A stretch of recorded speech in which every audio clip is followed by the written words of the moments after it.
The Besavior is the hottest new controller out for your Sony PlayStation 5, and it has a ton of extra features that is unheard of on any other controller in this space currently. We're going to review all of the features, and that's coming right up.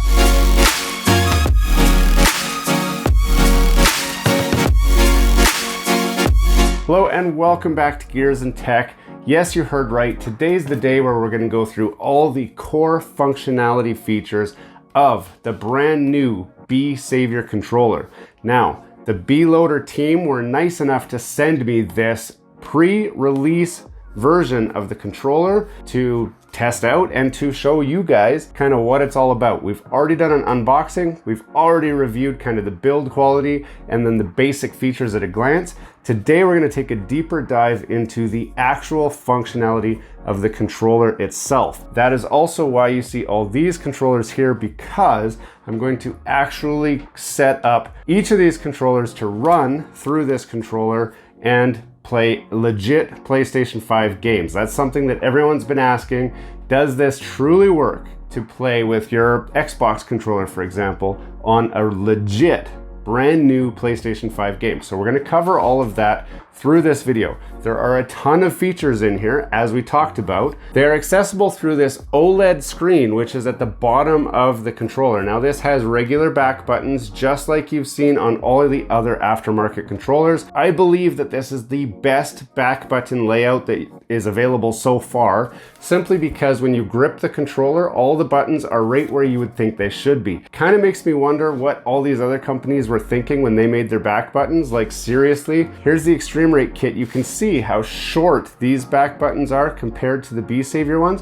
Why? I don't know why they're so short, but finally there's a company who understands that our fingers sit where they sit, and we don't want to have to try to reposition our hands to hit the buttons. We want the buttons where our hands already are. But we're going to go through all of the functions that are accessible through this OLED screen, and I'm going to tell you what they do, and we'll show you how they work. I'll boot up a game and I'll show you in-game how they're working. Those options are button mapping, turbo, auto turbo, combination, learning, and multi-sets. There's also Bluetooth and language and factory reset. We'll cover those as well. They're not quite as interesting, but we will go through each one in order. Let's get going. So the first thing I want to cover is the fact that we are going to be using PlayStation 5 games. So you can see these are PlayStation 5. When I'm hooking up these controllers, I am going to go to the Astro Playroom, and that's simply so that I can satisfy any haters or doubters. So here's the reason. I'm going to explain it now so I don't have to explain it then. So Astro's Playroom is only available on PlayStation 5, and it will only allow PlayStation 5 controllers to run the game, okay? Also, Call of Duty, the PlayStation 5 version, also requires the PlayStation 5 controller. However, it is possible to run the PlayStation 4 version of the game on a PlayStation 5, and if there's a camera cut or something, people might think that I've switched to the PlayStation 4 copy of the game and am doing camera trickery to try and make this controller seem better than it actually is. So I'm going to show you that it works with Astro's Playroom with these controllers, just so that you can believe me, so that when I do jump into some of these other games, we're all gonna assume that I'm being honest and we are playing the PlayStation 5 version of the game. I know that I'm being honest, but just in case some of you guys think that I'm not, I can show you Astro's Playroom as well. But we will need to go into Call of Duty because some of the features we need to get double perspectives on, and you'll see all that in a minute. So let's pull up the menu. So the first feature that pops up is the mapping feature. Now, if I press the button again on mapping, it will cycle through all of the button options that I can map. The thing you're going to notice is the button on the left is the button that we are mapping. The one on the right is what we're remapping it to. Now you're going to notice there's a P1, a P2, a P3, and a P4. Those would be the back buttons on here, and they actually are written. So P1 is right here, P2 is right here, P3 is there, P4 is right there. So that's what those are. So if you want to map a button, it's as easy as, so in my case, I've got P1 mapped, well, it's currently mapped to R1. I'm not gonna map P1 to anything, so we're gonna go like that. Normally I have P2 mapped to X, so I just go through until it says X. Then P3, I'm gonna have mapped to nothing, I think. Yes, map that to nothing, simply because I'm only used to 2 buttons. And then P4, normally I would map to O, like that. Now, let's go to one that's not mapped. So P1 is not mapped. I'll show you the buttons that you can map to any of the buttons here. So I can map it to the cross, the circle, the square, the triangle. I can also map it to the up on the D-pad. I can map it to right. I can map it to down. I can map it to left, all on the D-pad. I can also map it to L1 up here. I can map it to R1 over here. I can map it to L2 over there, or R2 over there. I can also map it to L3, so that's pushing down on the thumbstick, or R3 pushing down on that thumbstick. I can also map it to the PS button right there. I can also map it to the share button up over here. I can map it to the menu button over here, and I can map it to the touch button under the touchpad, not the touchpad itself, but the button on the touchpad. And I can map it to nothing at all. So I have the ability to map it to any of the PlayStation buttons, but that's not all. You will also notice once I run out of the P buttons, now I have actual PlayStation buttons that I can remap to any of the other buttons. So if I want, I can change the cross button here to be a cross button, or an O, or a square, or a triangle, or up, or right, or down, or left, or the L1, or the R1, or the L2, or the R2. All of the buttons are available to remap to the X button. Now, I will show you all the buttons that I have that ability for, and that is the X, obviously we just covered that, the circle, the square, the triangle. I can also map L1, R1, L2, and R2. And then I'm back to the P buttons. Those are back here, P1, 2, 3, and 4. So those are all the buttons that I can remap through the mapping menu. Next, we can move on to Turbo. Now, Turbo is exactly what you think it is, and it basically gives you a turbo option. So I can turn on Turbo for P1, P2, P3, P4, also X, circle, square, triangle, L1, R1, L2, R2, and then back to the P's. So I can have an intermittent turbo on all of these. Now, you might be wondering, well, what does Turbo do for you? So I'm gonna load up a game and I'm gonna show you what Turbo does, because it is incrementally adjustable, and I'll show you what that means in a minute. I'm gonna load up Modern Warfare 2. I'm gonna go to local multiplayer, and the reason is I've logged into a separate account with my other PlayStation controller. That's so that we can see kind of both perspectives here. So now I've got 2 players on here, one on one team, one on the other, which is fine. We'll start team deathmatch like that. So now the game is gonna load. And the reason why I want 2 players on here is because I want you to see from the other person's perspective as we use some of the features of this controller. So we're gonna set that aside there. Now what I'm gonna do, I'm the top player here. I'm just gonna go and find the other player so that you can see myself. So he's gonna be at the other end of the map, right by that garbage truck. Here I am running around the corner. Okay, that's just so that you can see me down there as well. I'm gonna turn on the turbo to R2. So the turbo is adjustable in increments, 0.5 of a second, 1 second, 1.5, 2, 3, 4, 5, 7, it skips a little bit, 10, 15, 20, 25, and off.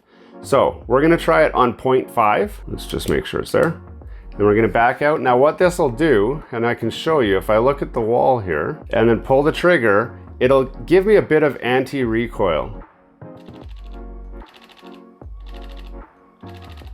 So that's with turbo on. Now I'm gonna go like this and I'm gonna turn turbo off, so you can see what the spray pattern looks like with no turbo, okay? So we'll move over a bit here, and then I'm just gonna pull the trigger again. There you go. Now, when we look at this, you can see my shot grouping here versus my shot grouping here. So with turbo on, set to 0.5, it almost is like cheating. In fact, it could be considered cheating. So I have the ability to add that to any button on this controller. So if you want turbo on your jumping or your crouching or whatever, then you can set that up to work on all of those. So hopefully that covers turbo in a way that you understand. So the next feature is called auto turbo, and all auto turbo does is makes it so that that button is pushed all the time. So I'm going to put auto turbo onto X, for example, and I'm going to put it on 0.5 like that. And then what you're going to see is, now I'm not pushing any buttons here. You can see I'm not touching any buttons, and you can see every 0.5 of a second my guy is pressing the jump button, and while I run around he's just going to jump, always jumping. So you see I'm not pushing any other buttons, I'm just walking around and he's just jumping all the time. So if you wanted to, you could set your player to just always be bouncing around without having to actually push any buttons, okay? Now I can adjust the auto turbo level, but it won't really make a difference because you can only jump so fast. So there you can see it's pushing auto jump faster, but now it just depletes my jump. So I'm just bunny hopping everywhere. And I can try to run, but I'm not really going to run very well. So that's auto turbo. So this is me just kind of running around, not pushing the jump button at all, and I'm just bunny hopping everywhere. So these are those annoying guys that you see on multiplayer that just push the button. Maybe they're not wearing out their controller. Maybe they're using this auto turbo button. It's fully programmable as far as the timing, so you can play with it to get whatever number it is that you like. So that is auto turbo. Next up, we have the combination feature. So what we're going to do in combination, you can assign a combo of buttons that are pushed every time you push that button. So you can see all of the buttons that you can assign a combo to. It's basically all of the face buttons, all of the shoulder buttons, as well as your back buttons. So we're going to assign these to R2, since that's the one most people want the combo on. So we're going to make me into a drop shotter. So I'm going to go like this, and then I go R2, and then I'm going to go R2, and then I'm going to go R2, like that. So when I push R2 and hold it, it will press O, R2, R2, R2, okay? So let me back up. I'm going to switch my gun. So I got a shotgun. So all I'm going to do is hold, so you can see down here what happens, and you can see up here first person view. So I'm going to hold it, and there we go. Now because this is a shotgun, it's not very handy. Let me try switching my gun. I only got 7 bullets left in here, but if I hold it down, you can see that turns me into a drop shotter. So every time I fire this thing, I am going to just auto crouch. Now I'm going to be reloading. But you get the idea. So this allows you to program different combinations into your button pushes. The next feature is learning. It's similar to the combination, except you can learn certain combinations. So you'd go into P1, and then we can go play, and then it will show you a readout of what the combination it's learning is. So here I'm holding down the trigger button, here I'm pushing other buttons, and then it will play that learned feature back. Now I have to do more experimenting with this to figure out exactly how I want to use that in the game, but it does have the learning function. The next feature is multi-sets. And all that is it allows you to save all of what you've done in this configuration to config 1 or config 2 or 3 or 4. So this is all by default saved to config 1, but if I wanted to, I could say, okay, no, this is config 2. And then it'll save it to config 2. So if I have my favorite games, and as long as I only play 4 games, I can set up my configuration for Call of Duty, I can set up a configuration for like Horizon, I can set up a configuration for Grand Theft Auto, or any other game that I want to play. I can set up different configs for each game, so I don't have to do this every single time. That would include all of my button remapping, it would include all of my turbo settings, it would include all of my multi-button push settings. Basically everything gets saved to that. After multi-sets, you've got Bluetooth. Now I'm going to show you Bluetooth in a minute, but let's cover the other features that we've got on here. So we've also got language. Currently the only languages are English or Chinese, so we're going to stick with English. And then I have factory reset. Now factory reset does exactly what you think it'll do. It'll wipe out all of the settings that you've got on here. So I'm going to actually go ahead and do a factory reset. So there it's saying confirm, and now it's been factory reset. So this controller is now back to original. And then I'm back at the first menu, which is controller mapping. Now it is time to show you Bluetooth. And to do that, I promised you guys we would open up Astro's Playroom so that I could prove to you that this is working. So I'm going to go to Bluetooth, So here you go. I'm gonna go to Bluetooth. Now it says keep off or this time on. Those are the only two options. So I'm gonna push the button on this time on. Now I can pull up my Xbox controller. I can push the pairing button to the light blinks. And there we go. So it just vibrated to say that it's paired.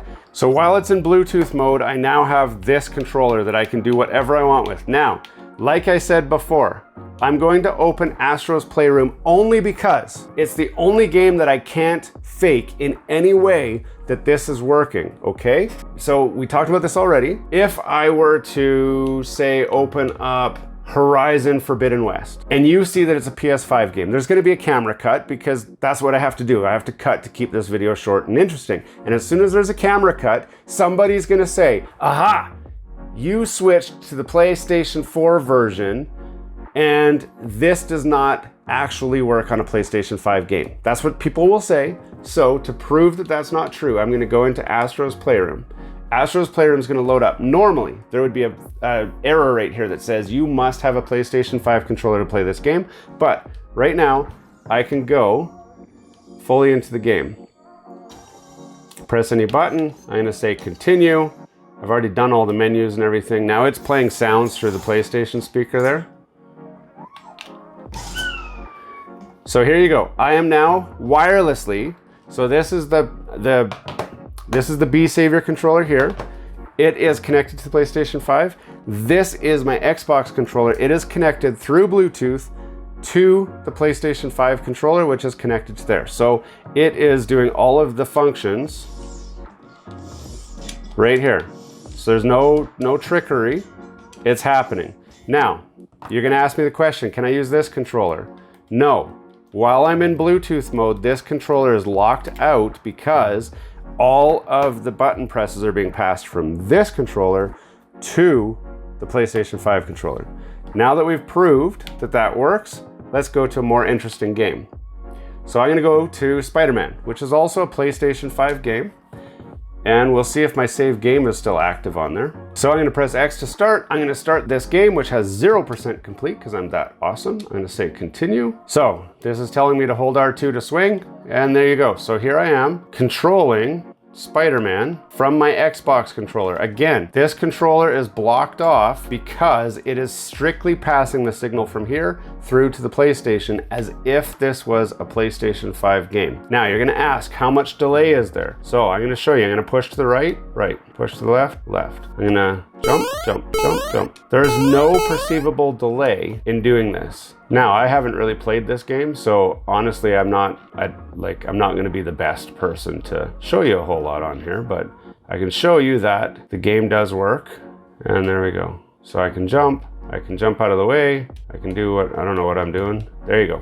Now you might be saying to yourself, well, Anton, what if the Xbox controller is not my thing? What if I just want to play on my PlayStation 4 controller? Well, good news, you can. So we're gonna unpair the Xbox controller just by turning Bluetooth off. And now I'm moving around on the Besavior controller. Now I'm gonna go back to Bluetooth. I'm gonna say this time on, and then I can hold the share and the PS button until these lights start blinking. Now they're looking for a Bluetooth, and if I press back and back, then it should sync up. So there we go. It has now connected to this controller, and there we go. Now we are using my PlayStation 4 controller on a PlayStation 5 game. Now again, we already showed you with Astro's Playroom that this worked with the Xbox controller. So we're gonna believe that I'm still playing the PlayStation 5 copy of Spider-Man, okay? If you don't believe me, I'm sorry I can't help you, okay? I'm doing the best I can here. So this, again, is working. PlayStation 4 controller. Now, if I wanted to, I could stick the PlayStation 4 back button attachment onto this controller and use this controller still. Now, some of you are gonna say, well, Anton, how do you know? Well, I know because I know, okay? I don't have one here to test with this because ours is at the Gears and Tech RV, which I don't go to in the winter. It's too cold up here. So you'll have to trust me, or I'll have to see if I can track one down and try it and show you another day. But this feature will work with basically any Bluetooth enabled controller. If I wanted to, I could connect my PlayStation 5 controller through the Besavior to the PlayStation 5. I don't know why you would want to, but you could if you wanted to. The thing to note is when you're in Bluetooth mode, you cannot use this controller. You have to use the one that's been paired with the system until you go and turn the Bluetooth off, and then it restores the controls just with the Besavior controller, just like that. Now, some of you are gonna ask me, Anton, what features does it have? It has all of the same features as the PlayStation 5 regular controller. So the adaptive triggers, they still work. The haptic feedback, it still works. All of that is still fully intact. You've got remappable back buttons, you've got the OLED screen, you've got remappable face buttons, remappable shoulder buttons. Everything is remappable with this mod, which I have not seen on any other controller yet. Now that you've seen all of the features that the Besavior controller has to offer in the core mode, we still have to cover off third-party peripherals such as like the ZEN, such as the ZEN. That is coming up in future videos, so don't worry, that's coming. There's a lot to work through and a lot to test here. There's a lot to be excited about. Tell me what you think about this controller in the comments. Are you excited? Are you gonna look at getting one? The pre-orders are up, the sales are coming soon, or they might already even be out, depending on when you're watching this video. You're gonna see all of this first here because, as far as I know, I'm the only one with this controller in my hands right now doing all these testing. I've been working directly with the Besavior team, providing my feedback on this controller. They've been making updates as we talk, and they've been kind of walking me through some of these features as well so that I can show them to you guys. So you're seeing it all first right here on this channel. Hey, thanks for watching all the way to the end of this video. We hope you enjoy the content in this video, and we'd love to have you come back. Consider subscribing to the channel if you haven't already. And for those subscribers who are looking for that extra special thing that you can do to support this channel, consider joining our members group. That's where we're building this community, the Gears and Tech community, where we can all enjoy content together. You'll get special perks, which we'd love for you to check out by clicking the link down below. For those of you who are just happy to watch the video, that's okay too. You can check out some of our other content right over here, where we've got some previous videos that have already been uploaded and enjoyed by many of our viewers already. We do hope to see you again. This has been Gears and Tech. Have a great day.